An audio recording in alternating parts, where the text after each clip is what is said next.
So, however, on Yom Kippur, we call up 6 people. Yom Kippur, in its vein, it becomes a little bit less than Shabbat.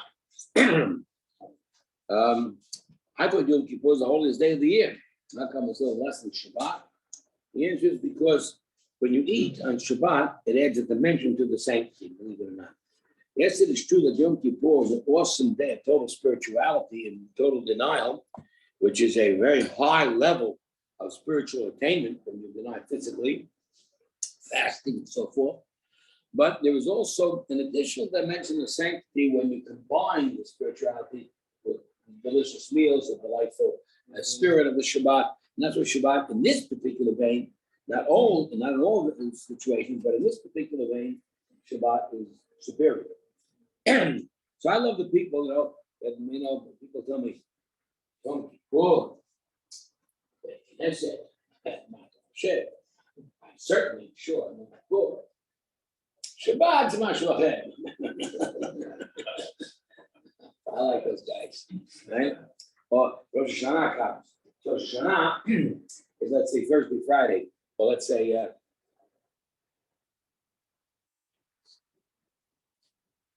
grab a chair from my office. Yeah, or go, take one from the ladies section. There's no sit in the ladies section.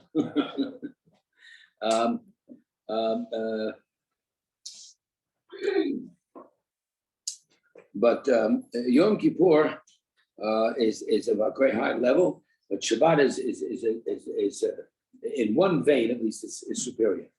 Of course, Shabbat it gets designated and denigrated to the back because it's every week. Every week. I mean, once in a while, Shabbat, once in a while, Pesach, every week. Instead of dying, too much. Because I was enjoying myself when I was going to the gym for rehab, and all the goyim was talking about how extensive the preparations were for Thanksgiving. Hey guys, I do this my wife does this every Friday. Right? And it's a different culture there. In any event, these 7 people that are called up on Shabbat, we take the Parasha and we divide into 7 parts, and each one gets called up for one part.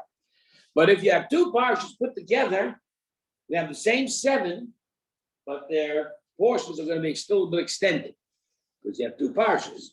So therefore, we have the same people, but same 7, but their particular portions when they called up are larger. The reason we have 2 portions is because we have 50 weeks in a Jewish calendar, not 52, but 50, because the Jewish calendar has 354 days. Because the calendar does not go by the rotation of the sun, of the earth around the sun, 365 days. Our calendar goes by the 12 rotations of the moon around the earth. And those 12 rotations of 29 or 30 days totals at the end of the year 354. So you have 50 weeks plus in the Jewish calendar, 52 in the non-Jewish calendar. But in the 50 weeks, we have therefore 50 Shabbats, 50 Shabbats. The problem with having 50 weekends, 50 Shabbats, is that there are 54 portions in the 5 books. So to do this annually, from Simchas Torah to Simchas Torah, that means to say we start at the beginning, and the great creation of the world, Genesis, Parasha, and go through all of what we did over the winter, Shmos, our people emerging from Mitzrayim, getting the Torah, into this book that we're in right now. Towards the summer, we'll finish the last 2 books, 5 books of Moses. We'll finish them. We have 54 parashas, and we only have 50 weeks to get into. So we got to double up somewhere. These are one of the 2 parashas that are doubled up, Tazria and Mitzvah. Why are they doubled up? Tazria and Mitzvah both talk about purities and impurities. Ideas and concepts that we have no awareness of, we have no grasp of it all. a very little grasp of what purity and impurity is. The last thing you want to do is consider it clean and unclean. This is not true. Something can be something or someone can be very clean and ritually impure, spiritually impure, religiously impure. Someone can be pure, that doesn't do being clean at all. I mean, it's a good idea to be clean too, don't get me wrong. But if let's say you want to become pure, so you want to go to the mikvah, it's a good idea to go to the shower first. It's a little point. Point is that you want to have this idea of what is spiritual, what is ritually impure, spiritually impure, and pure. Well, for a starter, let's define pure as 100%. 99% is not pure, simply by definition. So to achieve purity means complete, totality. And while no man in the world can achieve completeness in his service to Hashem, no man can be that perfect. That's our imperfect world, and our imperfect way we were created. Nevertheless, there is a sense of purity that is achieved on certain levels that are described here in this parasha. What's important to understand, and is that the highest level of impurity is death. Because death means that it's all over. There's no longer anything you can do to accomplish, to achieve, to be able to make up all that you missed. And that's why the corpse is an impurity. Anybody that touches a corpse becomes impure.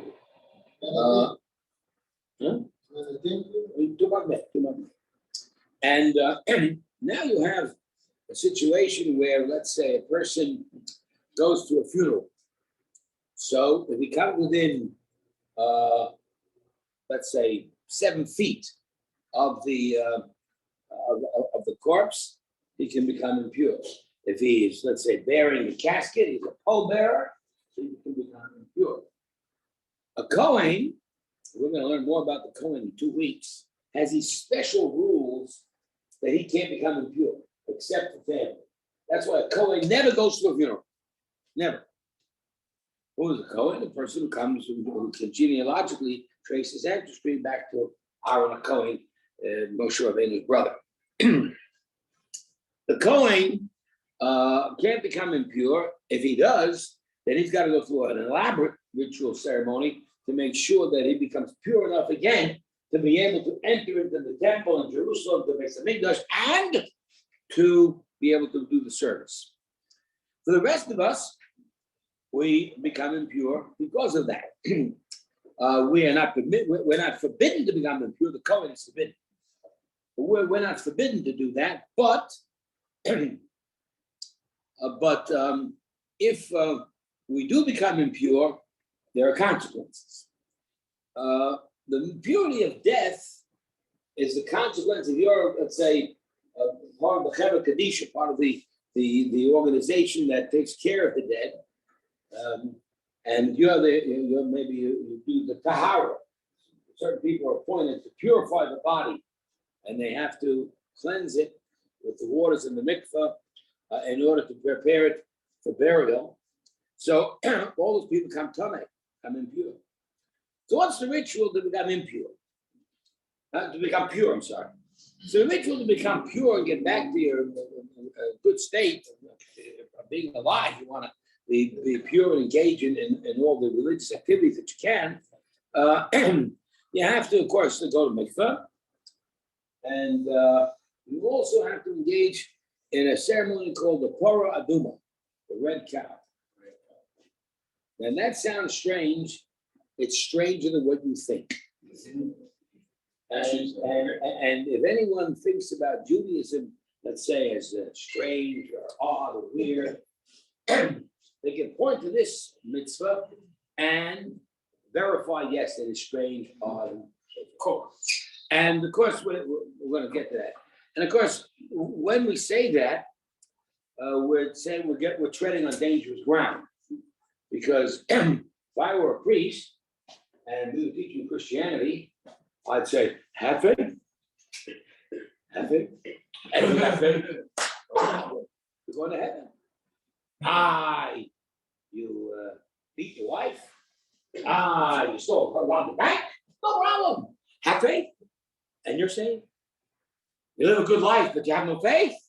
You're going up. Oh. All right, so obviously, that is offensive to people who are rational people. We believe that the greatest gift God gave us in this world, in being alive, is this. I like my nose, I like my hands, I like my mouth, I like a lot of breathing me, but I have to understand that the greatest gift I have is my mind, my brain. Now, the heart plays a role too. The heart confirms what the brain understands. To understand the role between heart and brain is to understanding something that it makes sense. And then the second degree is you know that it's true. We say when it comes to God, V'yadata hayom, you shall know today. V'ashevota elevavecha, and return it to your heart. In other words, confirm it. It makes sense. It is logical. I'm using God's gift of the brain. Besides, remember this, that beautiful gift is something that distinguishes us from the animal. Otherwise, we're animals. We're animals, right? See the lions and tigers, dogs and cats out there? What's the difference a human being? Nothing. Except we can think and they can't. Of course, many people out there who have no children, but have a whole host of dogs, they might make that mistake of thinking, well, the dog's just like us, my dog passed away. Fact of the matter is that there's a huge gap between the animal kingdom and the human kingdom, and the human kingdom can think. So therefore, this gift that God gave us must be used in order to fulfill God's will. If we understand this to be his gift, his most precious gift, if we understand this to be the most significant thing that defines us, and what defines us as creations in the world, is the idea that we have this gift called the brain, the understanding. And to tell you have faith tells you basically to deny your thinking process, to deny the concept of understanding. That is antithetical to Judaism. Judaism teaches that that's stupid. Judaism teaches that I can give you a gift, use that gift. The most precious gift is your head. You sit down and you think and you open your mind and you come up with an understanding of what makes sense. Now, if it makes sense to you, bring it down to your heart and understand that it's true. So I'm going to teach you math. I'm going to teach you that 50 plus 50 equals 100. Okay. Let's simplify it for the boy. 5 plus 5 is 10. 10 minus 5 is 5. That makes sense. 5, 10 fingers. But then, you want to know why it's true? Real simple. Go to the store and buy an item for $5. Give the man 10, guess what you get back? 5. That reaffirms the point. That's where your heart operates. That's where you tell it's true. Our connection with God and importance to understanding Hashem is the realization that after all the understanding and discussion has been done in terms of a logical concept of satisfying my mind, God makes sense. But more than that, bring it home to your heart. The now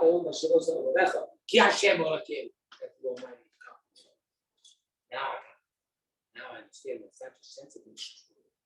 So that's the idea of using your head. Now we come along and say some crazy, weird, outrageous rule that makes no sense at all. Now the rest of the mitzvahs we have do make a lot of sense. And so that confirms our mind, confirms our discovery of God, confirms our religious commitment. There are mitzvahs that talk about that are bein adam l'chaveiro, a man and his friend. Social laws, justice, menschlichkeit, decency, politeness, charity, kindness, being a good human being. All this idea, you understand, makes a whole lot of sense. It makes sense. And it really is a very strong manifestation of a religious consciousness, because we believe that it all comes from God. I'm not a moral human being because I'm moral. I'm moral because I'm God-fearing. So I go to the store, and I did it this time a little larger. I went and bought $50 worth of groceries, and I gave them in $100. And he gives me back $60 change. 60. And I didn't realize it until about 15 minutes on the freeway. So I turn right around, come back to the store, and give him back his $10. And he says, "Oh, what a wonderful human being you are. You came all the way back just to help me from having this loss that I made the mistake. I would have lost $10." And I said, "I'm sorry, you're wrong. I'm not a good human being at all. I'm a God-fearing human being. I did it because God said so. Not because I like to do it, or because it's kind, or it's sweet, or it's generous, because this is a manifestation of God's truth." And it all makes a whole lot of sense. So then I find myself doing mitzvahs that are ritual, that are very spiritual. I go to shul, I daven, I put on tefillin, I keep Shabbat.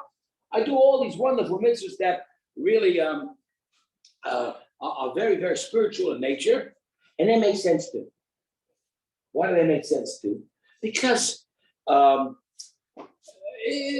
once we understand there is a God in the world, and confirm that message, well, of course you should pray to him. Makes sense. If nothing else, be grateful.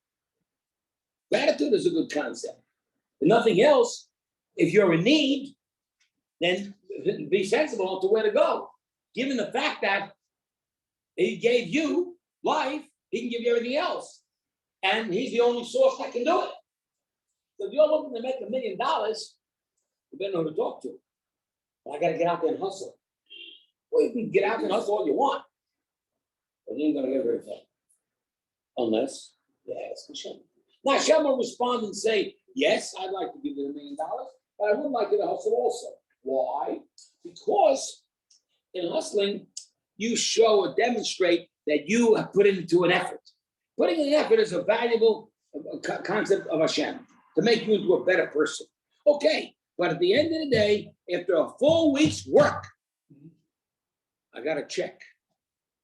I looked at the bottom of the check, and there was Hashem's signature. So I weekly pay, my monthly pay.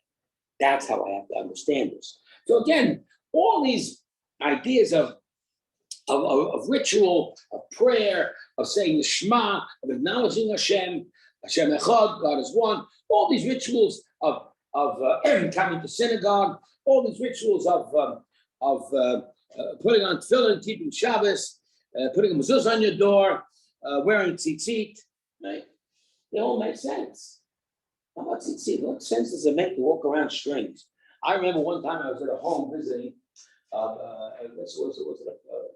Must have been I think it was a home of women I was visiting, and I was there, and some lady who didn't know much about Judaism, she says, "Oh, Rabbi, your shirt's torn."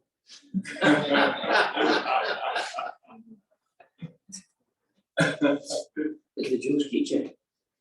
You want fringe benefits. My right is a great thing. Yeah. Your time is good too. Delivery. The fact of the matter is that since it's made a whole lot of sense. Because why? Because you've got 5 knots here, and you've got 8 strings, and 5 and 8 is 13, and that represents the 613 mitzvot. So that when you look at it, you remember your full obligation to God. All of our ritual does connect you in a definitive way to God. Just like our human laws connect us to God through people.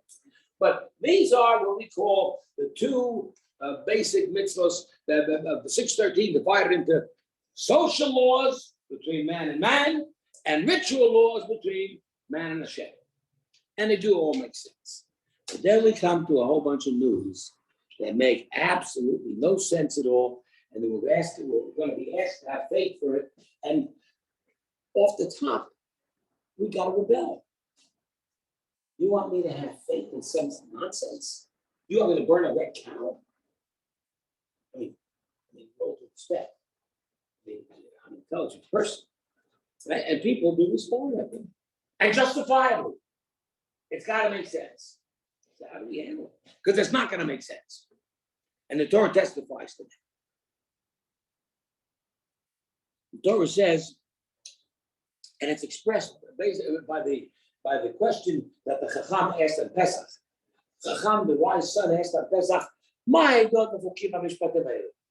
are these Eidot Chukim V'Mishpatim? Eidot, these testimonies of ritual connection to Hashem, demonstrating a relationship with Hashem. What is it about?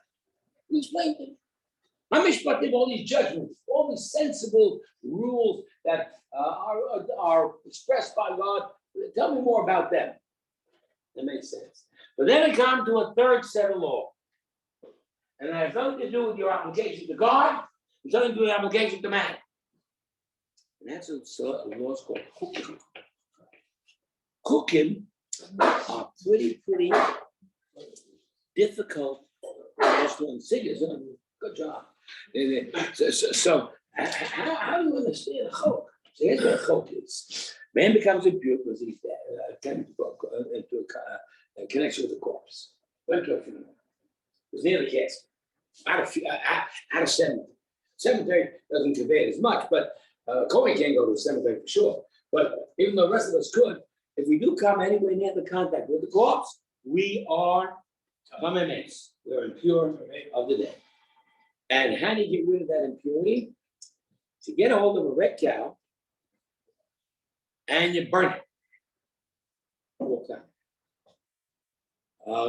Don't feel too bad for the cow, because we're going to see that the animals are going to play a very interesting role in all of this cooking. This cow is buried. If it has two black hairs, it's invalid. Then a totally red cow. Why red? Why cow? Why bird? How do we live with this? That's our question. But how do we live with the overall concept of purity and impurity when it has nothing to do with cleanliness and uncleanliness in the first place? I showered today, but I'm impure. Now, we all know that when you talk about animals, for instance, the sense of animals, animals were created first initially. God created the birds and fish, and then the domesticated animals, and the wild animals, right? And then and then of course, reaching to the apex of creation, going back to Genesis, to Parasha, God created mankind. Of course, you understand there's a natural progress or progression of God creating the world with greater and greater sophistication. One comes after the other because that's higher than before. Looking at it that way, well, the last creation in the world was not man. Woman is woman. So obviously women are far more sophisticated, far more complex than men. That's what we shouldn't try to figure them out, right? Don't even try. First rule of marriage, don't try. That's 2 words in every argument. Yes, dear. Just giving you advice, you know, from a guy that's Sage advice. That's not many times. So we realize that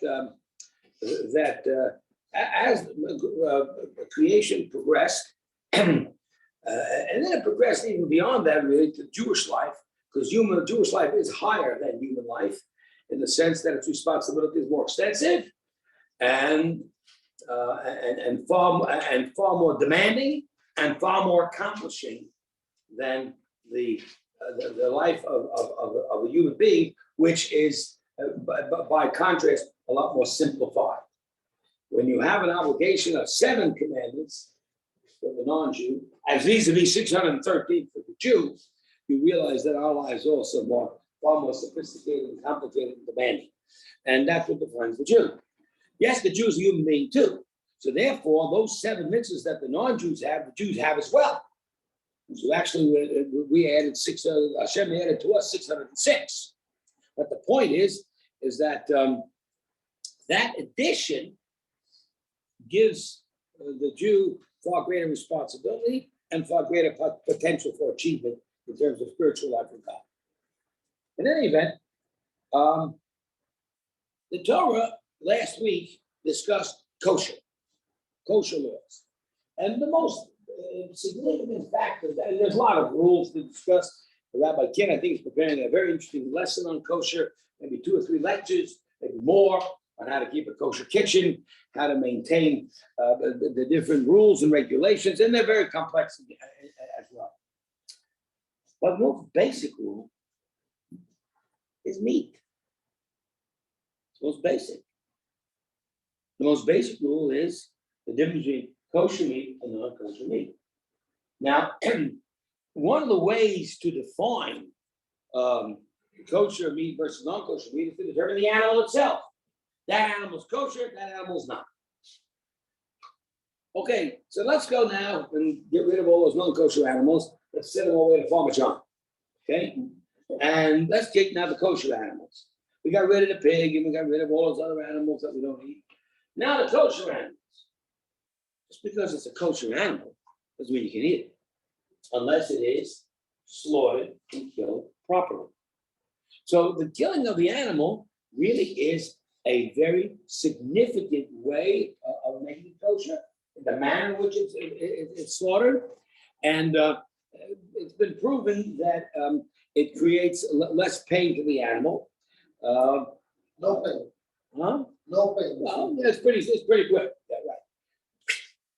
So, and in fact, the lack of speed by the shochet, by the slaughterer with the animal, renders the animal non-kosher. So if he's taking the knife, which by the way has to be checked every 2 or 3 times to make sure that it's still sharp, but not jagged in any way, which cause no harm to the animal, cause no hurt, he's required to slit the throat in a way that it doesn't jerk into it, or it doesn't pull up any of the trachea or the esophagus, and it doesn't plunge into the animal. It is simply in total straightness and total speed. If there's any delay of the speed whatsoever, that goes to Parmesan. So the chickens is really the one that you see the most. I was able to go to the slaughterhouses and check it out and watch it, so that I would. At one time, I was a kosher supervisor, and I watched it. And with the chickens, of course, you can do it. Everybody can do it if you want to on the day before Yom Kippur. So during Kapparos, we take the chickens and wave them over our heads, right? And then when they and then you hold them nicely, don't hurt them or anything, right? Hold tight, they'll fly away. And then you take them over to the slaughter or Friday the morning, the day before Yom Kippur, and then the blood spurts out. And when the blood spurts out, that is a very important mitzvah called pick up some dust and throw the dust on the blood. That's a mitzvah of kisui hadam, so that we don't become insensitive to blood and to life in general. And we really become sensitive even to the animal life. But the animal life purpose, why did God create animals? Dumb animals. Dumb, at least in relativeness to us. The answer is because God wanted to give you what to eat. And God felt the necessity for protein. I know there's other protein too, but vegetarianism was a state that Adam and Eve were in. But the moment the world was destroyed with the flood and Noah was the sole survivor with his family, that's when God came in and said, eat meat. Eating meat in Jewish life is extremely significant because it shows an important and distinctive meal. It's a time that you eat at a wedding, at a bar mitzvah, at a bris, at an event. And it's certainly far honorable, more on the occasion, to have a brisket than to have a pizza. So therefore, that's an important part. But where it's an absolute obligation is Pesach. We are required to take the lamb that the Egyptians worship, hold it up in their face to show them the contempt that we have for their God, for their foolishness and for their evil, because that's what those gods promote, evil. Islam promotes evil. Christianity promotes it. Christianity gave license to the Crusades, which killed millions of Jews in the Middle Ages. Now they're a little more civilized. Priests would rant and rave from the pulpit. Get those Jews. When the Nazis, Yamach Shemam, began their program of genocide, there was not a whimper of protest from the Vatican. No one cared. Nazis figured, we're doing a good thing. The world can't stand Jews anyway, but they haven't got the guts to get rid of them. We'll do the job for them. They thought they were doing the right thing. Most Nazis thought they were doing a mitzvah. Today, Islamists gather in a mosque on Friday, and they're told, hate Israel, hate the Jews, promote terrorism. These are religions of falsehood that promote evil. This falsehood promotes evil. To demand, therefore, that the Jews take the lamb and torment the Egyptians by saying to them, you worship this and enslaved us. Well, guess what? We're not slaves anymore. We're going to take your God and we're going to slaughter it, our God, and eat it. The Egyptians at that time were really anguished because they had suffered 10 plagues or 9 plagues at the time. They were standing there and they were gnashing their teeth. They couldn't do a thing. It was a great miracle. And we celebrated that Pesach night by eating the lamb together with the matzah and the maror and the first Seder in history in Egypt. The idea of eating meat, therefore, at least in that sense, is an absolute obligation. Nowadays, we don't have the sacrifice because there's no temple in Yerushalayim. When Mashiach will come, the temple will be rebuilt. We will reinvent, renew sacrifices. We'll have a sacrifice of Pesach. Even vegetarians will have no choice but to eat at least a size of knowledge of meat. Sorry if I offended anybody, but it didn't matter. And besides, it's not personal. So the animals are here for human consumption. I guess the dog could serve some, maybe a seeing eye dog could serve as some sort of service. Not sure how much service the cat serves. Killer rats, maybe. I mean, but the main service of these animals, kosher animals, is to give us meat to eat. And so, let's say a shochet is slaughtering the chicken, and as he goes like this, he makes a mistake, and it's too slow or whatever it is, and it's not kosher. So he takes the chicken and goes into the bin from Parmesan. And that chicken gets very upset. He's getting upset. Why is he upset? Because he says, if you had made me kosher, I could have ended up on a Jewish table on Friday night. And instead, I'm in Parmesan. You understand? And don't think the animals don't feel it. They do. The animal understands that his purpose in life is to serve mankind. Everything that was created in the world is here to serve mankind. The apex of creation, the human being, and his great mind and heart. And so therefore, in last week's Parsha, we dealt with kosher animals versus non-kosher animals. And basically what we did is we began creation over again. Just like God created the world, created the animals first, and then dealt with animals and what's kosher, not kosher. Let's call kosher pure, non-kosher impure. In the same way, now this week's Parasha opens up with the details of the human being created after animals on the sixth day, and what is pure and impure in human beings.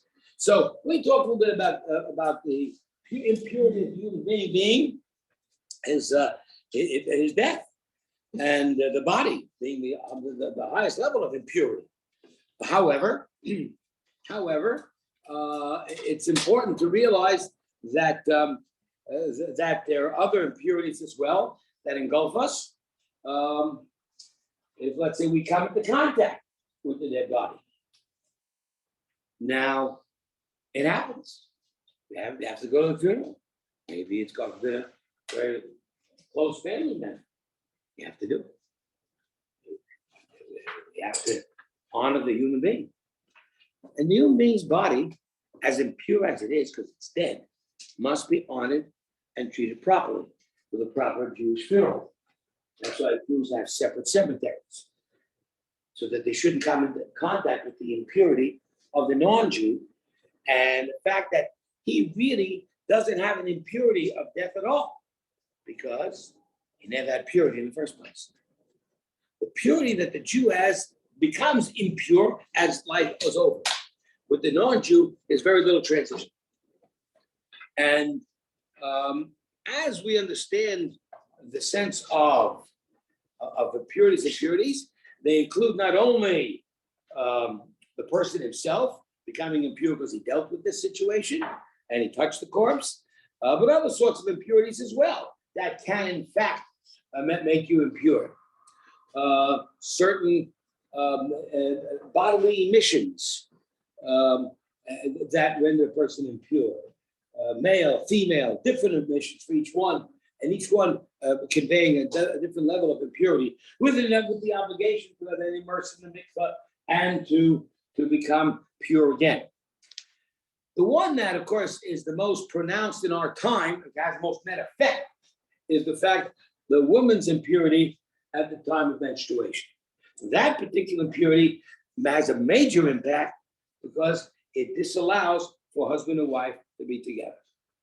And the sense of its purification is, of course, the mikvah, which, while it's imperative for other impurities as well, it is an absolute imperative for the woman, because otherwise, if she bathes 100 times, but she doesn't go to the mikvah, then the impurity remains, and the relations between husband and wife become impure, forbidden.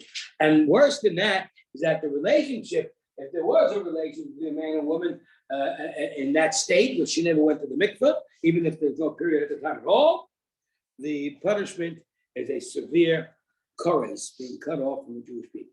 It becomes definitive of the Jewish people to have this impurity purified.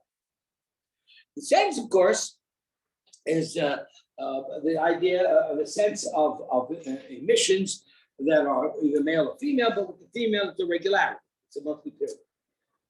And of course, again, it affects relations, which in the male it does not. The women are chosen for this mitzvah because they are the agents of procreation. The sense of creation, and this we have to have reinforced the basic mitzvah that was given Adam and Eve. The basic directive was Puravu, be fruitful and multiply, have children. Now we're going to learn that this directive that God gave Adam and Chava was for them, but it has a different implication for the Jewish people. It is considered a mitzvah for the Jews. it is a different dimension of mitzvah for non-Jews.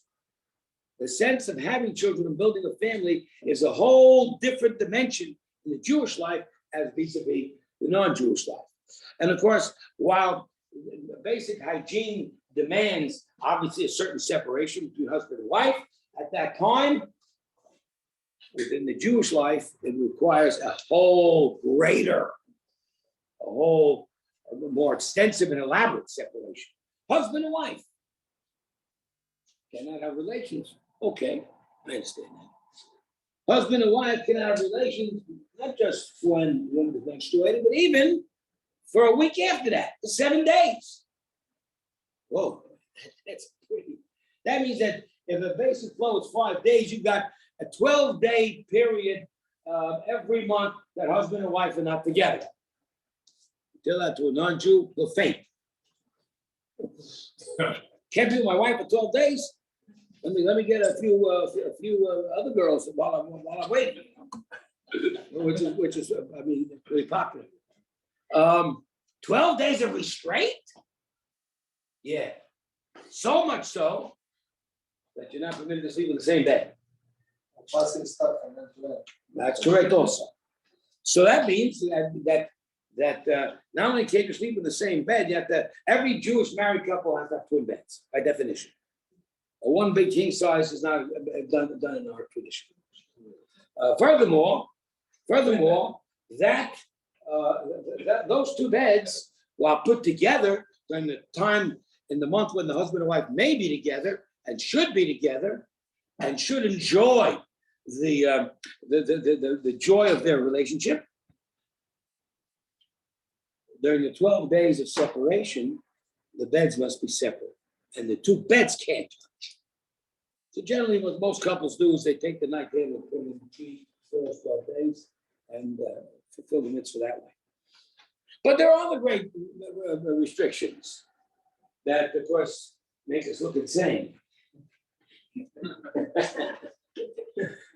How am I going to define insanity? What am I going to do with this? Husband and wife may not kiss. My wife may not hug, may not touch. And what did you say? May not hand a cup from one to the other. But I have a question, Arab. I know that if a woman in period and I want to pass her something, I can.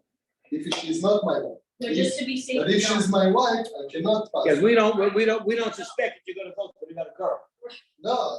So therefore, we're not worried. Like she was speaking We're not worried about you with the other girl. I mean, unless. No, but I mean, maybe with a guy, I'd be worried. But with a Jew, you understand, I'd be worried that you might be a little tempted with your wife. And after all, she's my wife. I support her. I took care of her. I went to the chuppah with her. I gave her a ring. Come on. Again, what are you doing here to me? Right? Okay. So, of course, what we understand at this point in time, relax, by the way. Better watch out for the guy getting nervous. Yeah. The reality is that, hey, she may be your wife, but she's not your possession. You don't own rights to her. When she is permissible, she's permissible. And when she's not, put your hands behind your back. So basically, we have these extreme rules which the non-Jewish world couldn't imagine if they stood on their head. And if they heard me lecturing now, they would say this guy's totally insane. And they're right, man. I agree. I'm nuts. But then Judaism is nuts. So how do we define all these excessiveness in terms of these rules as understanding purity versus impurity? Of course, on the other hand, if you think about impurity and all the negativity involved, think of the awesomeness of achieving purity from that stage. What does it mean for a woman to go to the mikveh?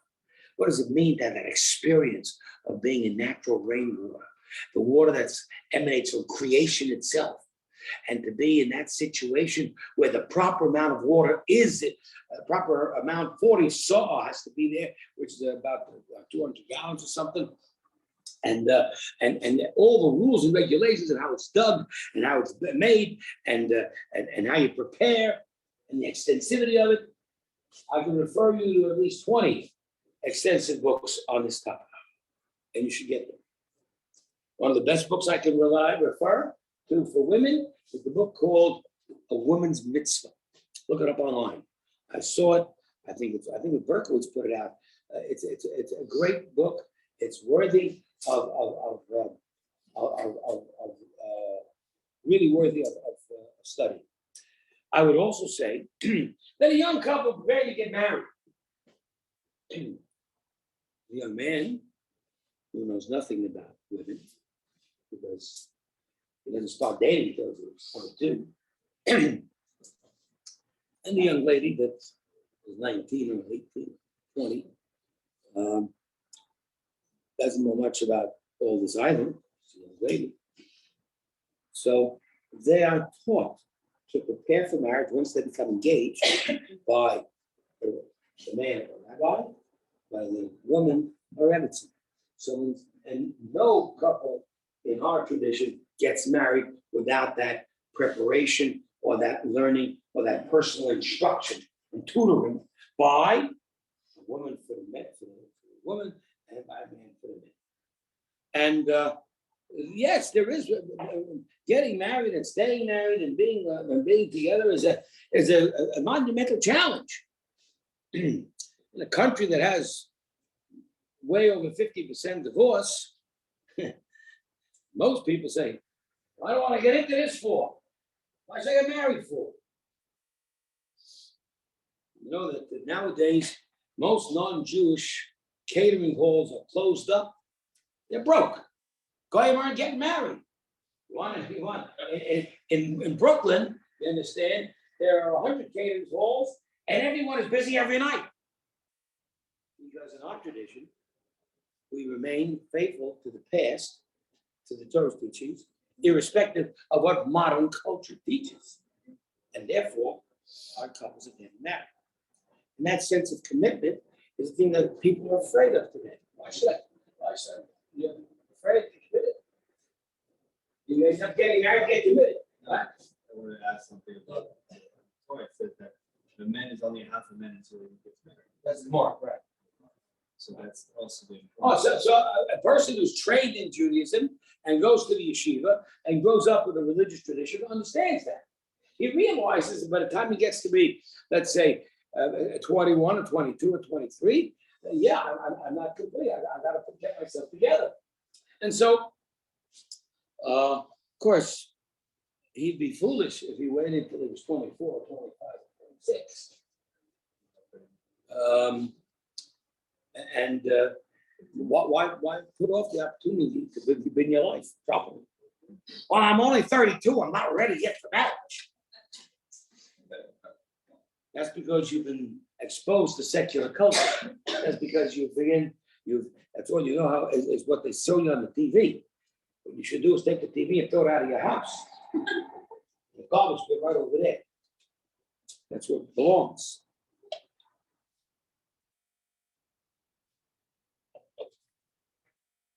And so, purity and impurity. Young men and young women starting to think about the future.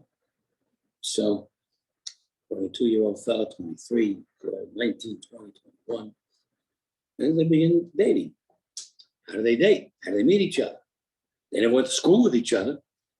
They don't go to youth programs together, everything separate. And so, of course, it's where families try to connect with other families, and maybe you try to find out this girl's a program, find out about this family down the street. That's a lovely girl. Maybe my son might be interested, and vice versa.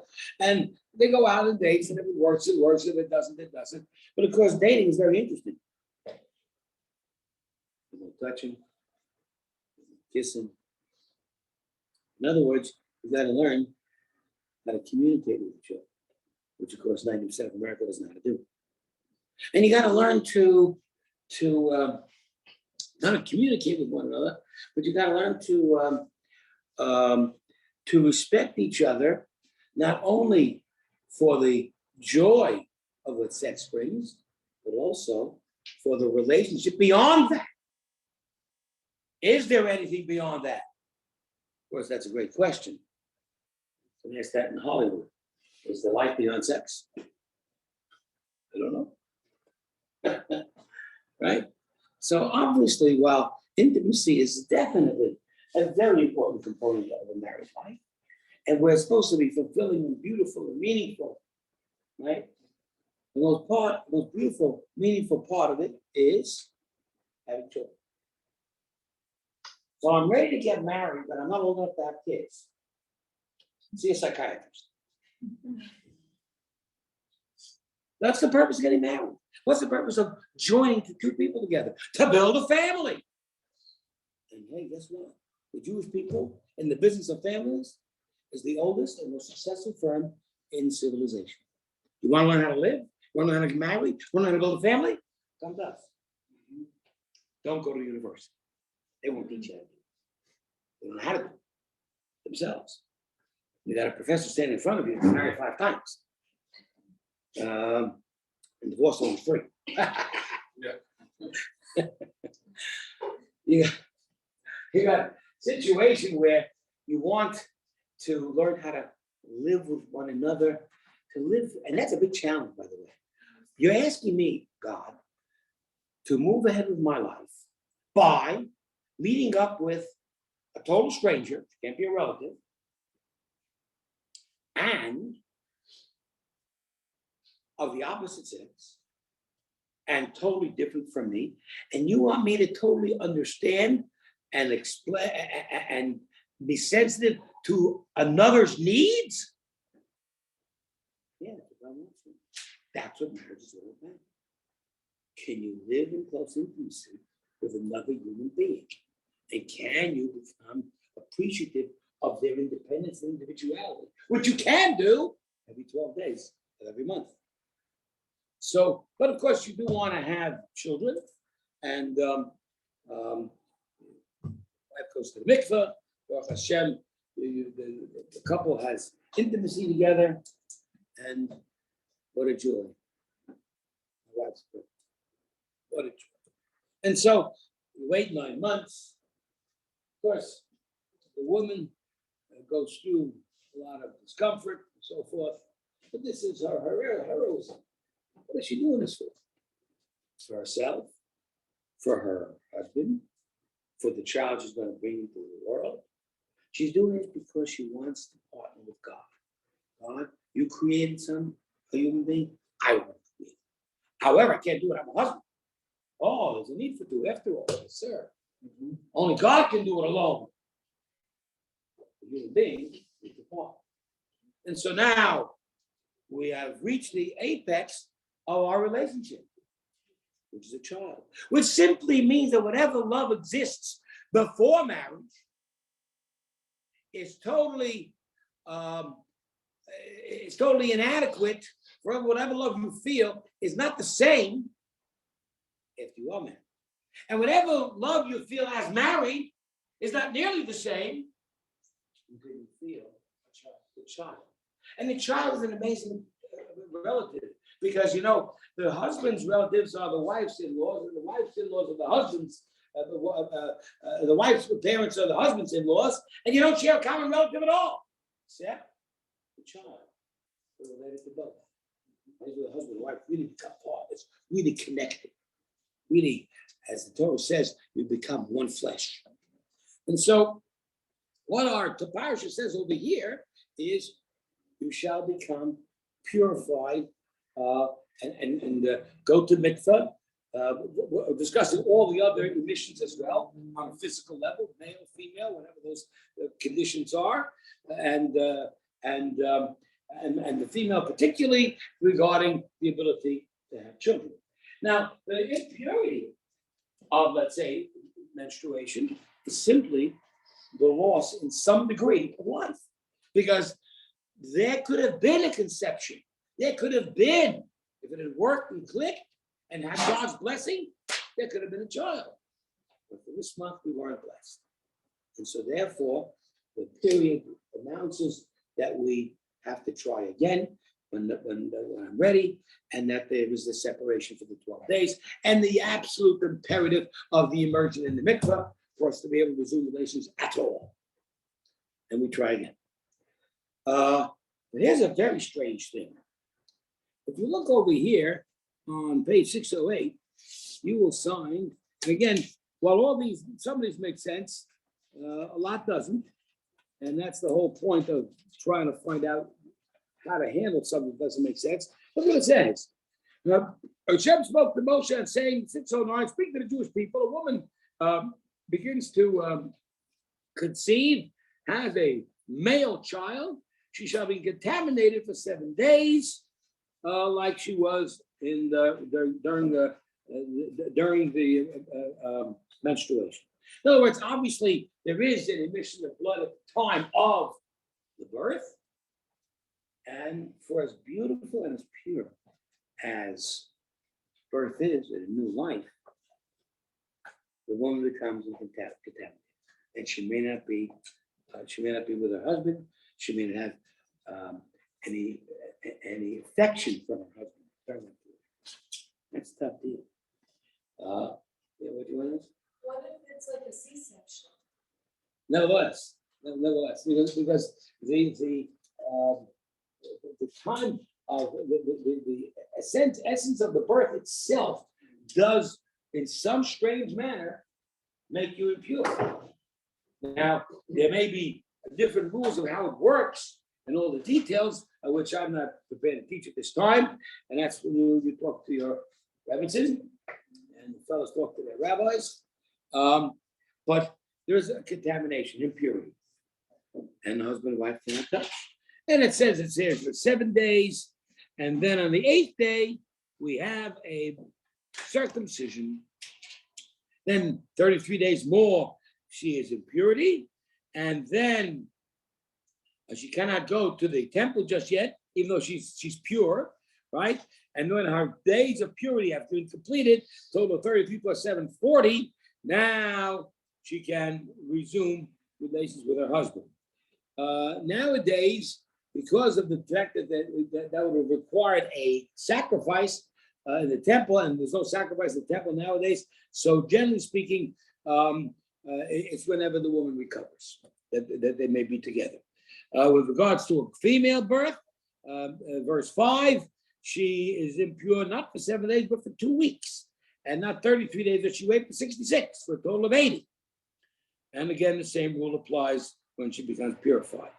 And this whole idea, again, in detail, makes no sense at all.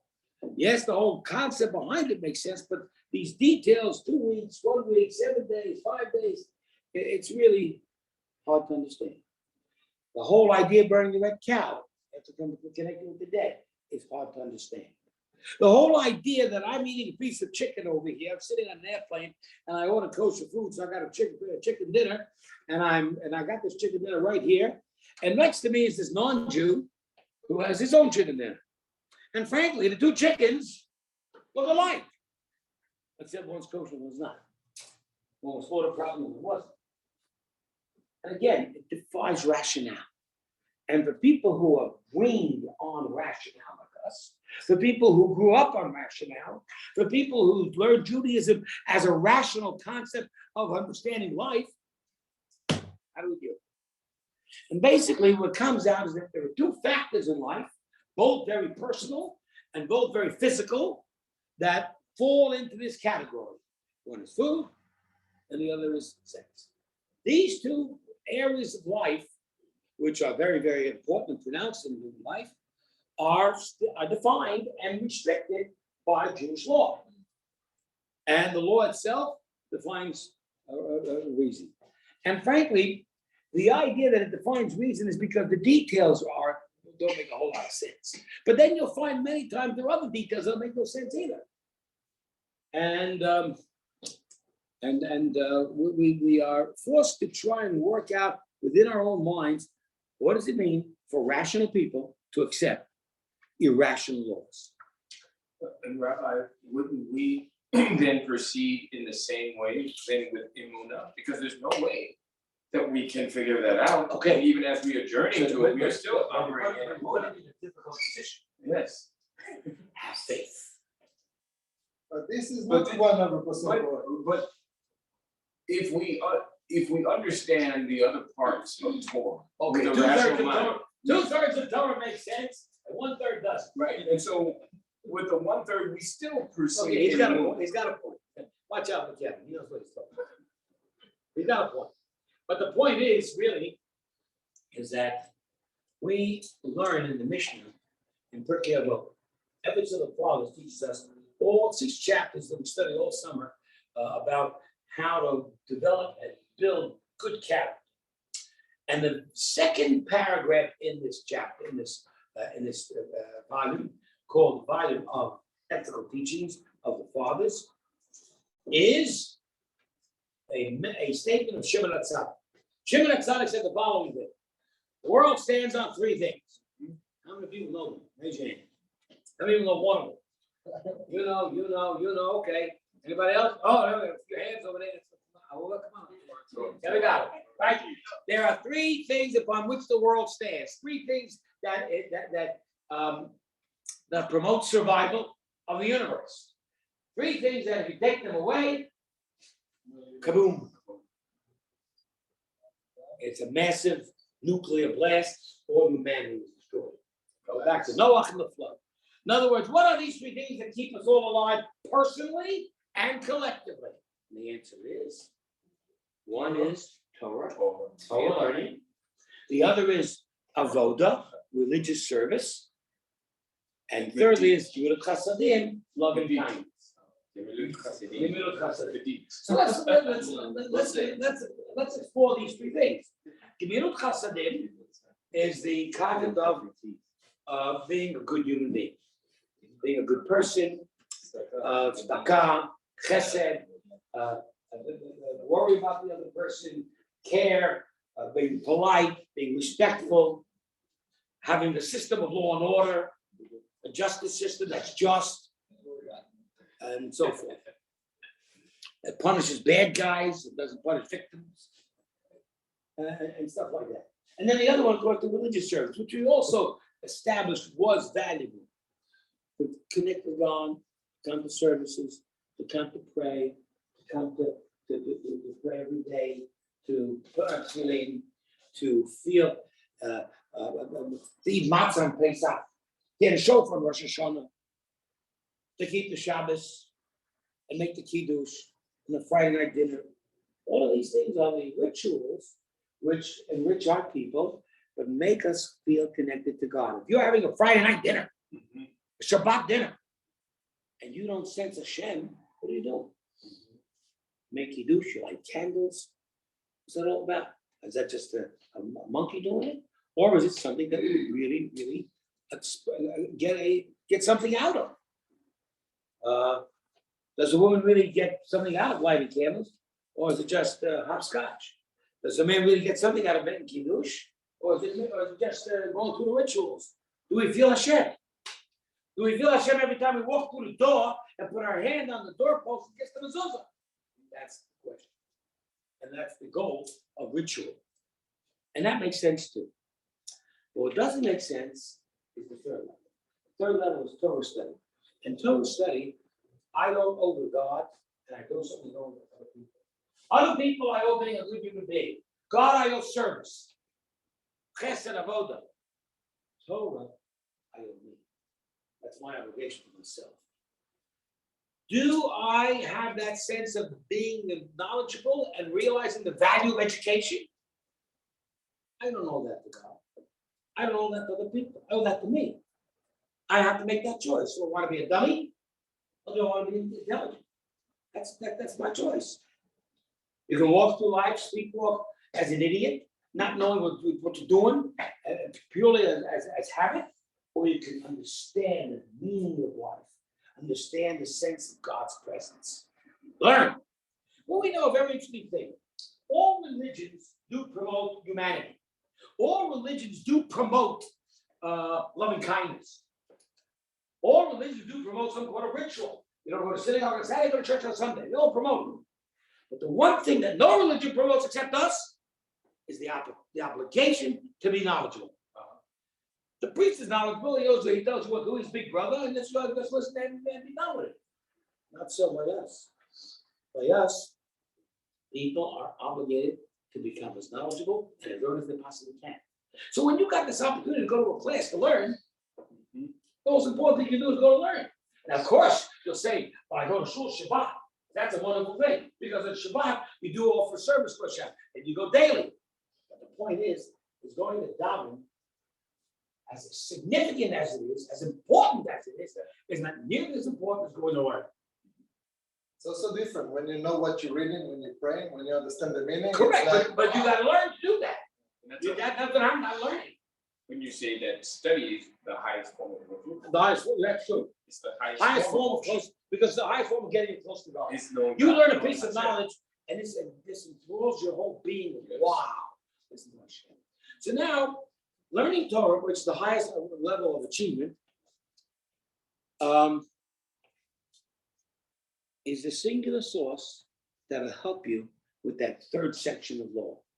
With the law that's doesn't ritual, it's not kindness, but it's rather the law of that's unreasonable, pure, impure. This animal's no good, this animal's yeah good. This time I can be with my wife, this time I can't. All these rules, these are chukim. And chukim, what's a chuk? law. A law. What does it mean, a law? So the word chuk, it's chakuk al luchot, meaning it's engraved in stone.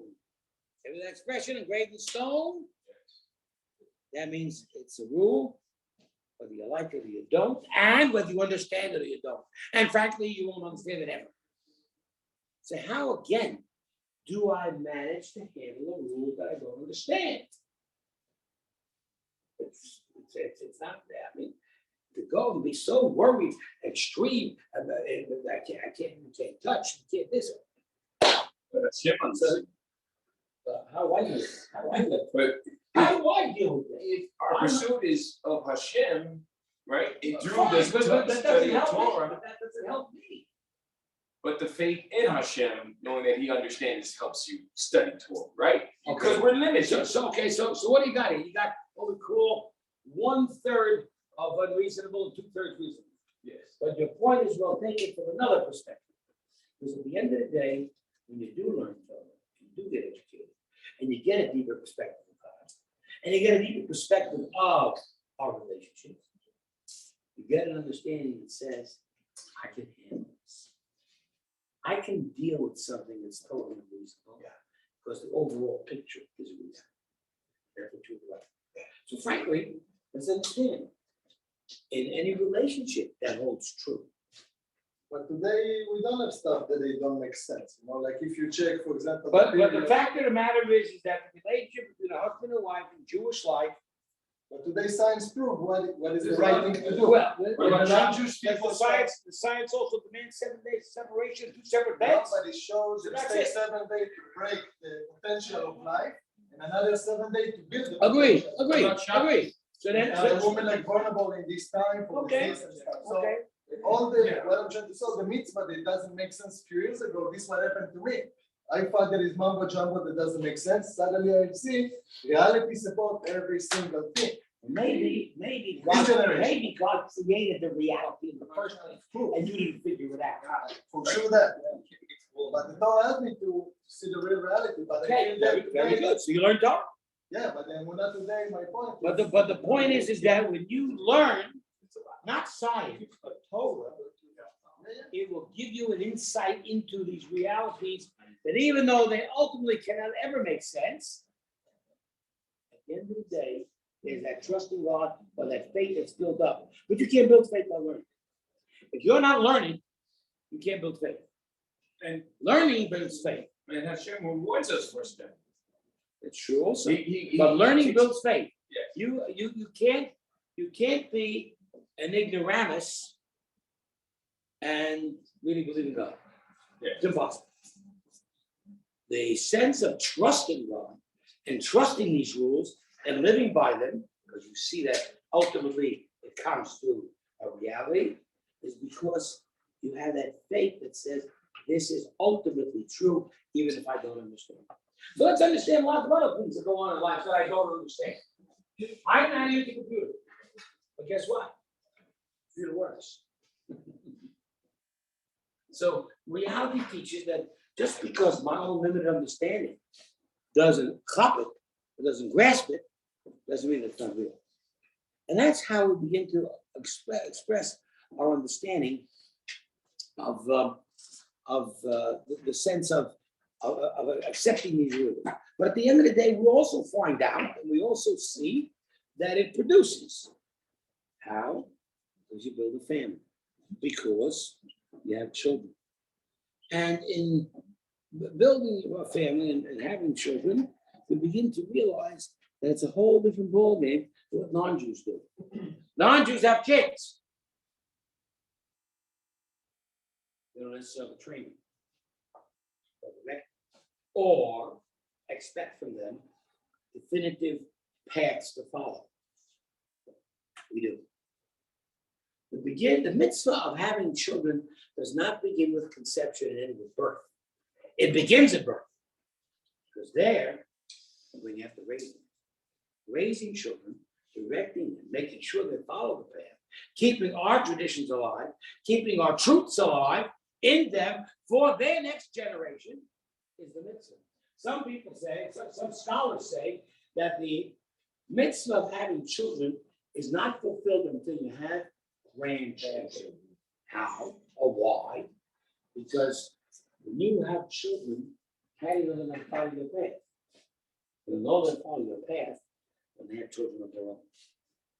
And that's when you realize that the action, that the transmission of the tradition continues. Yes. Even if they follow up there. Well, no, the assumption is that if they want to have children, they are on the deck. I mean, again, if they have children that are off the derech, and maybe they're off the derech, does it help? Does it help? And so we want to try to get this mitzvah of pru revu of having children and define it as different between Jews and non-Jews. For Jews, the mitzvah, for non-Jews, the mitzvah is to populate the world, to bring people into the world, to give life. For the Jew, it's a mitzvah to educate them, train them. Their whole lives of a couple is dedicated to their children, dedicated to their development, dedicated to their school. As we said, if you want to have Jewish children, you got to send them to a Jewish school. If you want to send them to a public school, throw your children under a car. What you doing? Throw them under a car or under a bus. But you want to be able to like them. My God, Rabbi Block is so outrageous.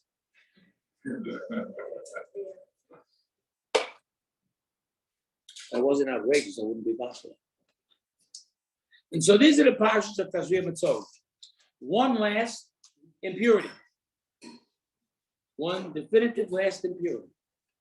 That's the impurity of Mitzorah, leprosy. Now, leprosy is again a spiritual disease, not a physical one. And in leprosy, the word sorat or Mitzorah comes from the acronym Motzi Shem Ra. You bring out a bad name on someone. Basically, it's called Lashon Hara, evil gossip and slander. When we come to talking about that, we have a specific story in the Torah, in the next book, in the fourth book of the Torah, where Miriam, a beloved sister to Moshe Rabbeinu, speaks in Lashon Hara or gossip against her brother.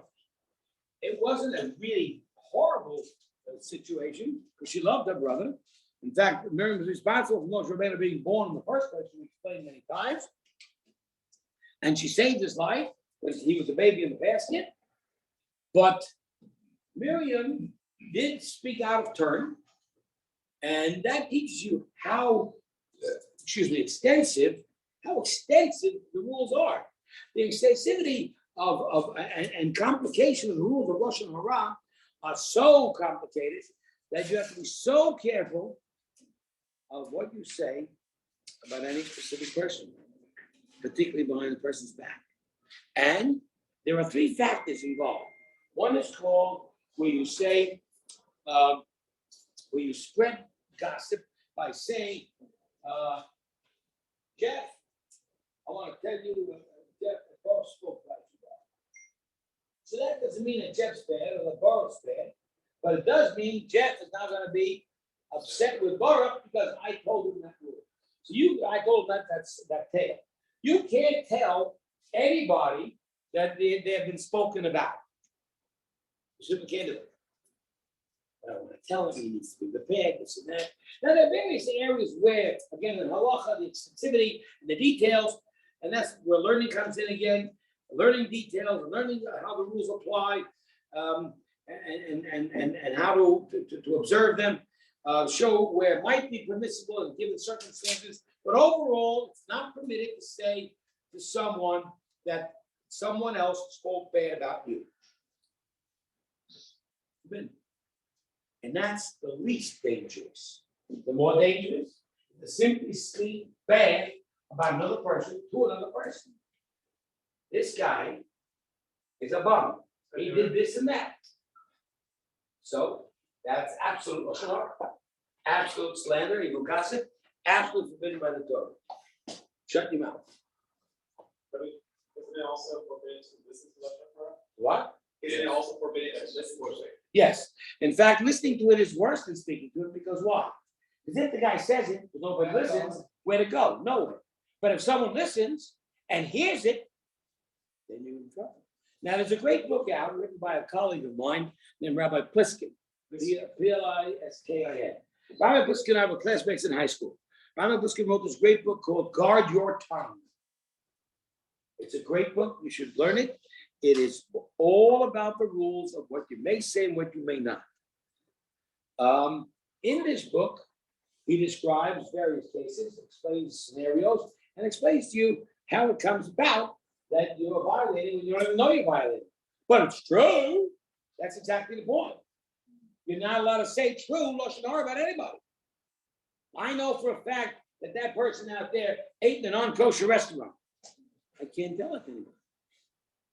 I tell it to him. Tell him he did the wrong thing. You should tell him off. But you're not permitted to tell someone else about it. Teachers have a great problem. How do they tell parents about their child's misbehavior in class? And the issues, and there are definitive rules about how that takes place and manifests. But I think that this rule of lashon hara gets worse when it's called motzi shem ra, taking out a bad name on someone, meaning fabrication, lying, and that is shortened to mitzorah. And mitzorah is the Parasha that we're learning this week, which in fact describes the leprosy that comes because of it. Why is leprosy the spiritual disease that's the absolute connect and correlates to punishment for the sin? Yeah, it's very simple. You speak lashon hara, you speak gossip or slander about somebody, you are frankly not appropriate in a social setting. Therefore, you should get the kind of disease that puts you out and excommunicates you and takes you away. Now, when Miriam spoke that lashon hara about her brother, even though in fact it was not, she was right, and it was not meant to injure, and she loved her brother, there was not hatred involved. Nevertheless, technically, she violated, she was punished. How was she punished? Separated. She was separated out of the community, quarantined in humiliation for 7 days. Why 7 days? For 7 days is the amount of time you sit when you're mourning for a loved one, death. 7 days. And when you're excommunicated and you're not talking to people, it's like a death, like a death. You don't get people. Life is deal with people. I was learning how to get along with people.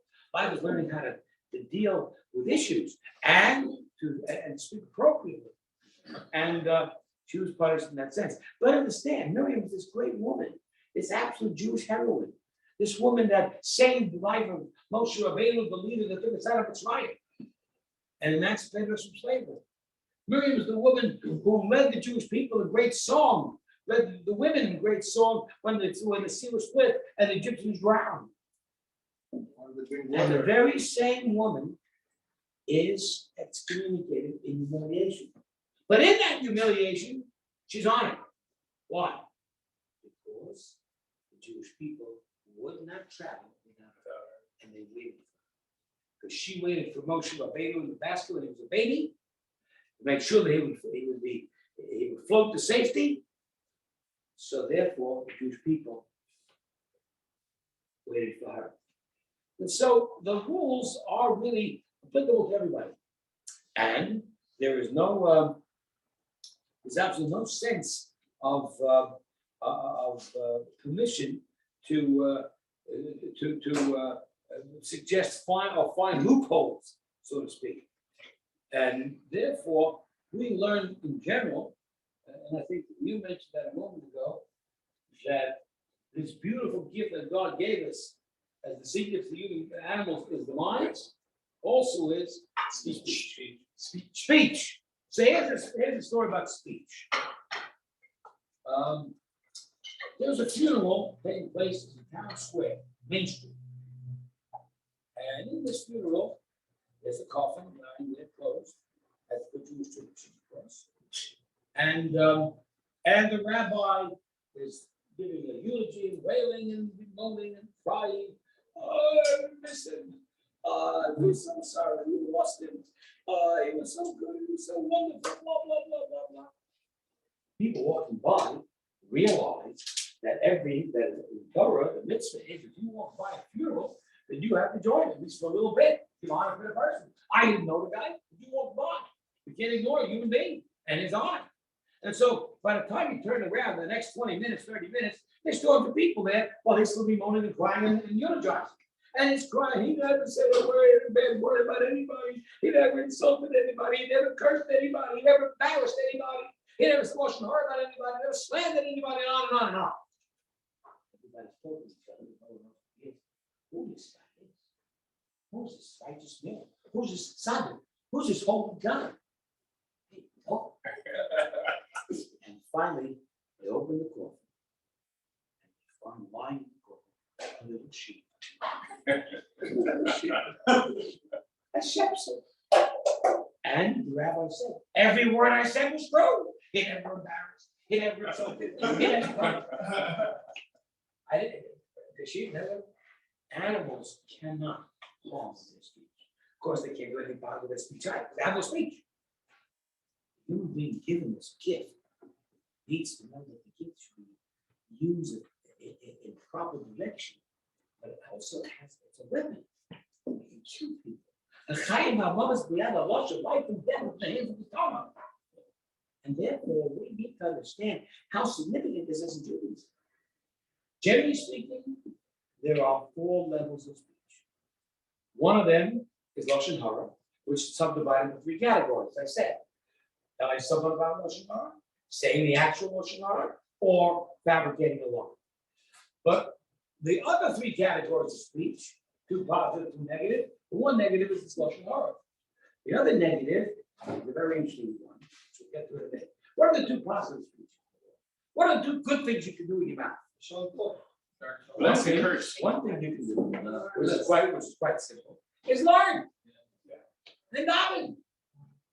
That's a real sense of using your mind, using your speech positively. Another positive speech, of course, is saying nice things about people, saying nice things to people, being respectful, being polite, and so forth. And so therefore, you've got these 2 positive speeches. The negative speech, as we said, the Lashon Hara. And in this Lashon Hara, there are other negative speeches too, like for instance, cursing, like for instance, there was embarrassing somebody, like for instance, lying, being deceptive, being conspiratory, and so forth. The other negative level of speech is rather inferior. It's called wasted speech. We just mumbo jumbo. I mean, chew the fat while you're saying absolutely nothing meaningful. I want to just simply make some conversation. Got nothing to say. Don't say it. Why use it? Why talk when you it's cheap, you know? So we always like to say when people talk about things that they don't mean, you know. So the first thing people say when they see each other at the wrong time is hello, and next word is how are you? Now nobody means how are you. Nobody means it in the world. I don't want to know how you are. Don't tell me. If you want to know how are you, I'll tell you. You got 25 minutes of all my sorrows that I can share with you, and all my difficulties and all my problems. You want to know how I really am? You don't know. You don't really know. So why say it? If you really mean it, say it. If you don't really mean it to try to make a conversation, then don't say it. But when you write a letter, you have to like wish other people well, and then you start. It's wish them well, that's very possible. How are you, bro? What do I care? Well, it's a start. It's a you really want to get into what you're talking about. But I don't want to hear it. I don't want to hear your insurance conversations. I'm busy. I mean, don't waste my time. Nothing personal. You understand? I don't know. What do I care about you? But to ease into conversation. Jeez, nonsense. What's the latest sports scores? Who won the game today? What's the weather like? Oh, it's gonna rain. Nonsense after nonsense after nonsense. Say something meaningful, say something polite, say something complimentary, say something intellectual, or shut up. So, anyway, the idea of understanding the superiority of the human being over the animal. So I went through a bris the other day, and was with a Pesach. They had a baby boy, their first child, nice couple. They had 3 dogs. One of the stupid dogs came right into the room while the bris was going on. My God, get this animal out of here. I mean, 3 dogs, 1 baby. I gave them a blessing. We should have more babies than dogs. The importance of humanity. Dogs have this space. In a dog house. That's what I build dog houses for, not your house. The idea is to recognize the sense of the superiority and the beauty of the human being. And at the same time, the potential deterioration of the human being to be worse than that. Amazing. This is what God has entrusted us with, and challenged us with, and created us with. We were created with this beautiful mind, the ability to communicate, use it positively. If it's not, it results in an impurity, and the impurity is contagious, and therefore quarantine. Get out of town. This is the sense of, again, a purification versus an impurification, and the realization that you mess up. But that's the point. If you do mess up, and you do, unfortunately, get into an impurity, you can be it. The Kohen comes and watches you. And the Kohen comes and he senses your willingness to do tshuva, to repent, to change, to improve, and to return to humanity. And that's the idea of purity, or impurity, I should say, becoming pure. And the realization that the purity, and here's the weirdest part, it's so weird. A body is impure because it's lost life, as we said. And at that time, the people who prepare the body, not cosmetically, by color, but rather by pouring on the body water of purification, that is a concept of purification within the sense of impurity. And it really boggles the mind that a person might do that and become impure while it's applying purification at the same time. That's why it's hard to understand. That's the idea. It's make you pure and you get impure himself. With the red cow, exactly. So that's the point of saying that the rules are very difficult, the details are hard to understand. But what we understand is the underlying principle. The underlying principle is that the level of purity and impurities are spiritual, not of cleanliness, and that these levels are things that Jews are specifically and decidedly obligated to. Non-Jews have no concept of it. The whole sense of the purification and purification ceremonies or statuses is just something that non-Jewish people do not have, cannot conceive. Or I read that the fire is like the heavens and the earth and when it burns, that represents like earth and material, and the water is floral. So Correct. everything comes together. Door purified, that's right. Anyway, so this is our concept of two parishes for human Torah. Thank you all for coming. Have a great Shabbat. Enjoy the Torah reading, and we'll see you Sunday at 10:30. Bye, bye, bye.